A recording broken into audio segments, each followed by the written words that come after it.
Ja, så er vi tilbage her fra det glade Vandvig.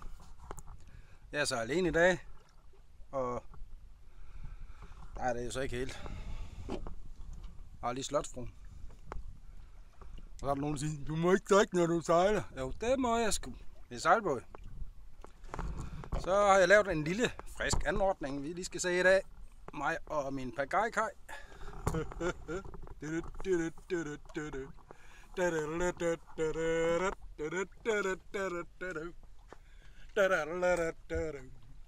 Skal det så bare ikke falde af, jo?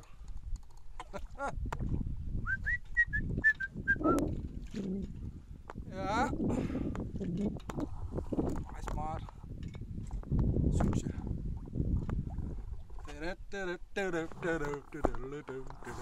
Stille og roligt vand. Det er kun 19 grader i dag. Ja, og det var... Ja, jeg fisker, men jeg fanger ikke noget. Jeg havde håbet på lidt makrel, men nu må vi se. Kan I hygge jer derude? Hej.